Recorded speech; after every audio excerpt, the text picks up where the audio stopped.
Paz e bem, irmãos e irmãs. Então estamos aqui para mais um vídeo, sobre JPIC, Justiça, Paz e Integridade da Criação. Falamos no primeiro vídeo que esse texto está disponível na página da UFS do Brasil. Então acompanhe conosco agora a introdução. Começa assim: a Igreja reconhece a particular contribuição da UFS para o mundo. Desde o princípio, dos primeiros casais, Beatos, Lucésio e Bonadona, agora Lucésio é santo, e de nossos patronos, Santa Isabel da Hungria e São Luís IX, que no caminho da perfeição da caridade agiram visando a reorganização religiosa, moral e política da sociedade. Ao respondermos à vocação específica da vida franciscana secular, compreendemos que o lugar privilegiado de nossa ação é na administração dos bens temporais.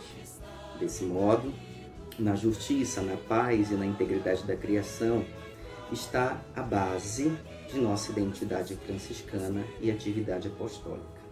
Pois bem, nós havíamos comentado no vídeo anterior que após o Concílio Vaticano II, observamos uma leitura muito forte a respeito da teologia do laicato e com ela um apelo do aspecto da secularidade.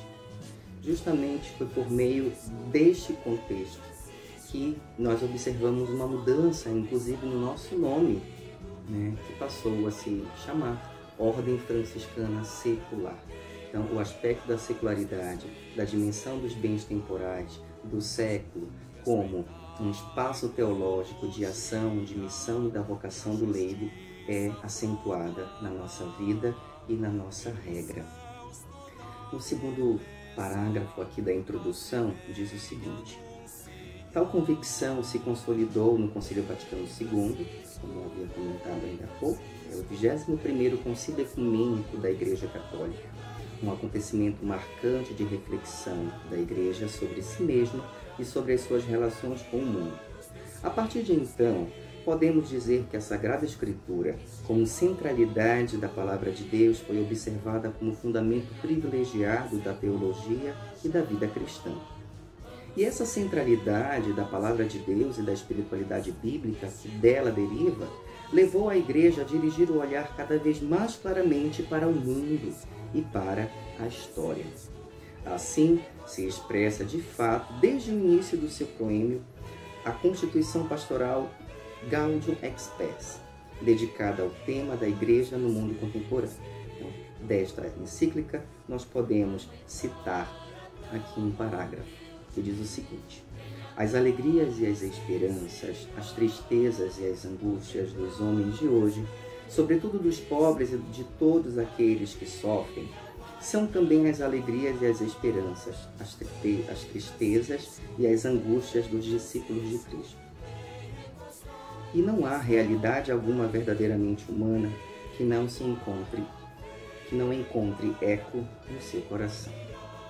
Então, de fato, nós observamos aqui que a Igreja passa a se preocupar um pouco mais com essas expressões de dores, mas também de esperanças, de angústias, tristezas, mas também alegrias, presentes na nossa vida do cotidiano.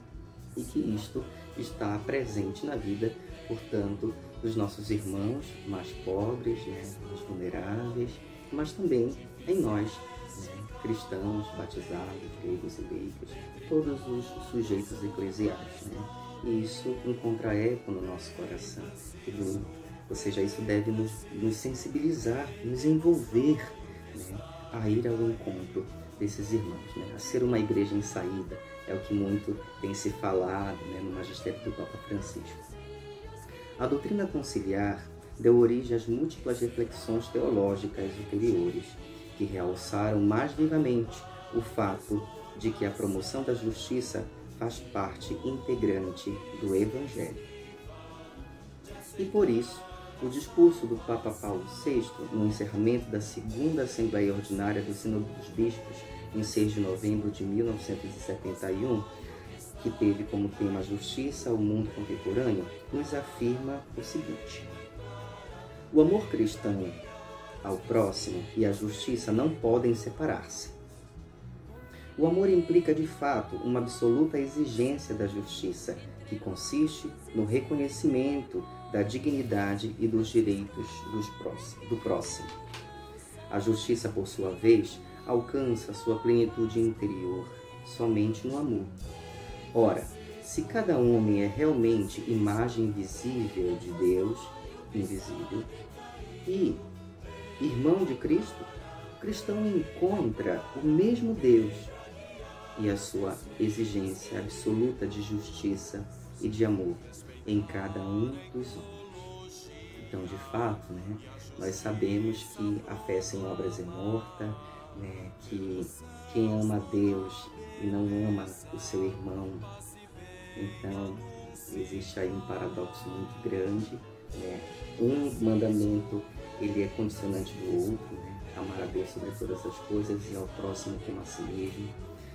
Então esse apelo de amor nos indica, nos orienta para uma vida de justiça.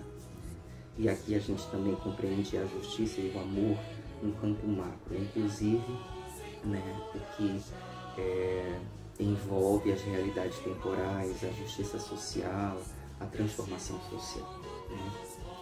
Continuando a leitura, o reino de Deus é um reino de justiça que nos revela as Sagradas Escrituras. E nelas estão contidos os conselhos evangélicos da pobreza, da obediência e da castidade.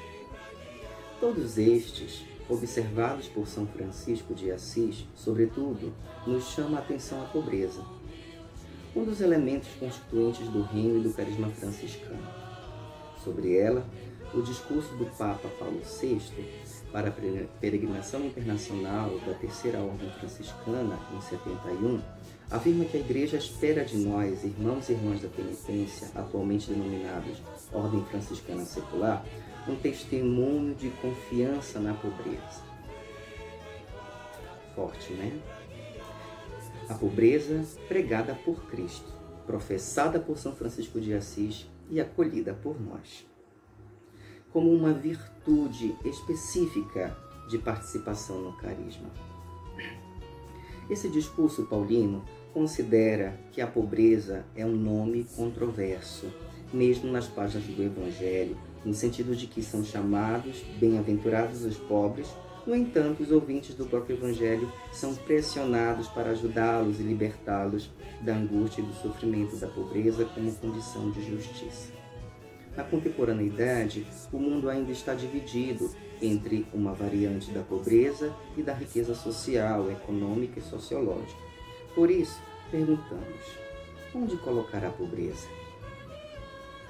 E então responde o Pontífice: você sabe que a pobreza evangélica significa, antes de tudo, compreender que a localização da nossa concepção de vida não está nesta terra, não nas suas riquezas, não na sua satisfação, não em seus prazeres, mas no reino dos céus. Na pesquisa e na posse de Deus, na liberdade do Espírito nos laços com uma sedução perpétua, que é a riqueza. Então aí a gente fica com esse paradigma entre pobreza, riqueza, mas sobretudo compreendendo a pobreza como um elemento constituinte do nosso carisma. Isso é muito importante para nós. Seguindo os passos de Jesus, construiremos a capacidade de produzir na terra os bens que são o utilitário da vida, o pão partilhado e necessário para a existência temporal, sinal de justiça e de paz. Ou seja, praticaremos o benefício da vida entendida no seu sentido mais amplo, como um bem comum da caridade.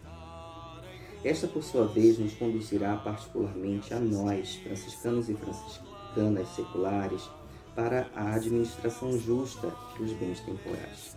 Portanto, a pobreza é a filosofia do Evangelho. Buscai primeiro o reino de Deus.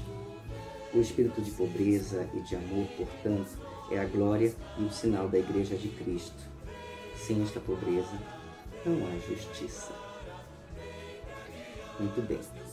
Seguindo aqui outros comentários, né, do nosso texto, vai afirmar o seguinte, né?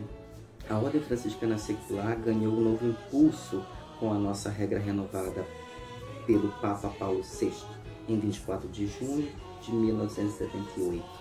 Nela, diversos artigos orientam nossa forma de vida na Igreja e na sociedade, passando do Evangelho à vida e da vida ao Evangelho.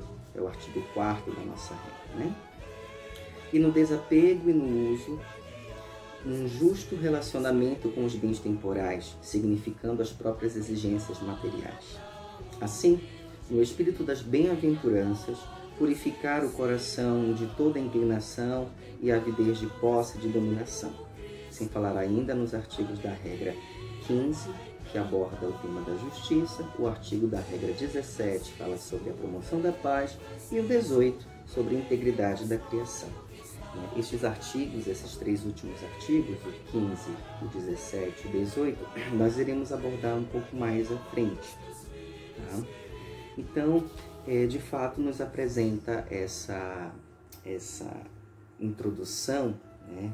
Nos orienta, né? Nos situa nesse contexto de Evangelho, do Reino de Deus, o Reino de Justiça, as matrizes que estão na base dos eixos, né? Que motivam o modo de ser franciscano, baseado nos conselhos evangélicos e também, né, no nosso próprio carisma e modo de ser, que temos como pilar, né, a vida de pobreza, de minoridade, a vida de fraternidade, a vida de oração, né, e também de apostolicidade.